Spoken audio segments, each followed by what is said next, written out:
Clone characters. Now when it comes to fighting games, they're pretty much inevitable. Whether it's some characters in Smash 4 or Ultimate where the clone characters are so similar it really doesn't matter which one you pick. Or if it's Fox and Falco in Melee, where there's a couple slight differences to their move properties that can change the character entirely. It's pretty safe to say when clone characters are done, it can be a lazy attempt, and then there can also be attempts that actually add depth between the two fighters. I mean, why is there 3 Link clones in Ultimate? They don't even really link together, to me, conceptually at least. I did that for a pun, I'm sorry. But there's a pair of clones that are probably the most underrated example of clone characters done correctly, and that's Marth and Roy in Project M. Now what do these clones do differently from the average clone character? Well, they're conceptually the perfect clone characters created. So take notes. One common trope of being a clone character is one of them is completely invalidating the other character, to the point where no one uses one of the clone characters because they're just useless, they're pointless. Marth and Roy in Melee are the perfect example of this because Roy is so bad, unless you're a complete psychopath like Zane who wants to use a bad character just to stunt on people. Marth is pretty much better than Roy in every conceivable way possible. Whereas Roy does have some clear advantages that could make him fun, but his moveset just overall doesn't work very well, to the point where you're just better off using Marth. As Marth in Melee is easily a top 3 character, and Roy is just plain, well, dog shit. One of the main goals of Project Plus and Project M is making the whole cast viable, which is consistent with characters like Roy who were previously bad characters in Melee. Marth and Roy were made to be foils of each other in a stronger sense compared to previously in Melee. Roy was overall buffed, and this made him tremendously interesting foil to Marth. And why do I say this? Well, in Project M or Project Plus, Marth may be technically the stronger character in the Project M meta, but it's mainly because the cast in Project M is way more floaty compared to Melee, where there's only a handful of matchups that are floaty characters. Roy has been made into a character who combos fast followers very well, which previously in Melee he would have struggled in these matchups, but his strengths in Melee have been transformed and he's been overall buffed with an up throw chain grab, for example, a much stronger forward smash, aerials that actually do what they're supposed to do, and of course a working dash attack. The reason these characters are perfect foils of each other is because of this. Marth and Roy can be pivoted depending on the matchup. If you're facing a Fox or Falco, it may be beneficial to play Roy, where Roy struggles against floatier characters in the cast, where Marth is the clear king at facing floaty characters in Project M. However, because Roy is a fast faller, he's going to struggle against characters that combo him very easily, being combo food against characters like Donkey Kong, for example. If a character has a good combo throw on fast fallers, it's going to be more beneficial to possibly using Marth in that matchup just to avoid dealing with that. You'll see this a lot with top Roy players like Lunchables straight up switching to Marth in the Donkey Kong matchup. Also, although Roy has a great punish game with strong moves like his forward smash, he does have a rather poor recovery, and even though it is buffed significantly compared to his frankly crap recovery in Melee, because he's a fast falling character, being off stage and recovering is more difficult for Roy. Speaking of forward smash, this is going to be another big difference between Marth and Roy, is their strongest kill move, the trusty forward smash.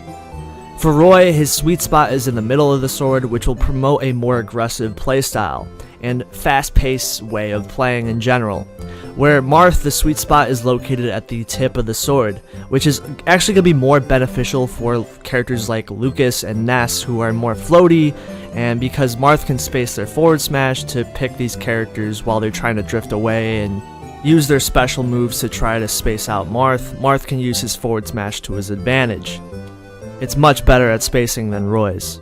Also, as a Ness main myself, it is really annoying having to deal with a really good Marth that can simply dash back and avoid PK fire and space a good tipper forward smash. It's really annoying. As a Ness player myself, the Marth matchup is definitely more annoying.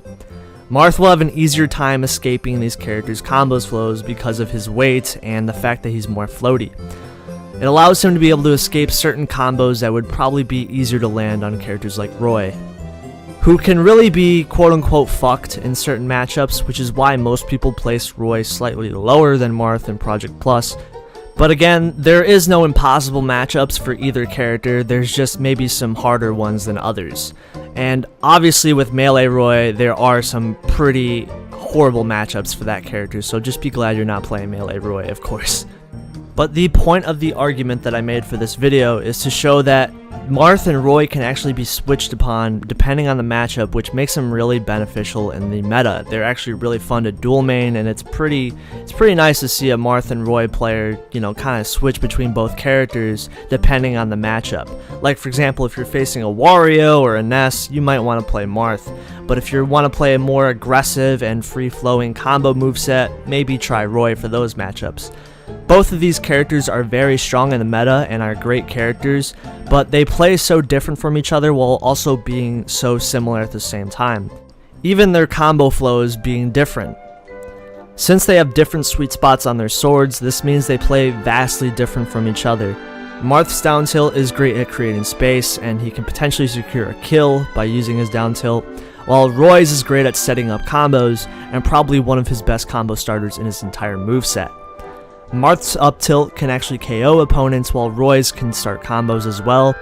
Marth is probably going to be a more slower paced character that can be content with dealing with characters that are going to probably try to camp him out, while Roy is going to be more combo heavy, fast falling type of character that could probably be summarized as a glass cannon. As yes, he can probably KO characters pretty quickly, but he is a fast faller, so if he's off stage, he's definitely more in danger compared to Marth. You can clearly switch between two characters if the matchup calls for it, and I would say Marth and Roy are the perfect example of clone characters done correctly.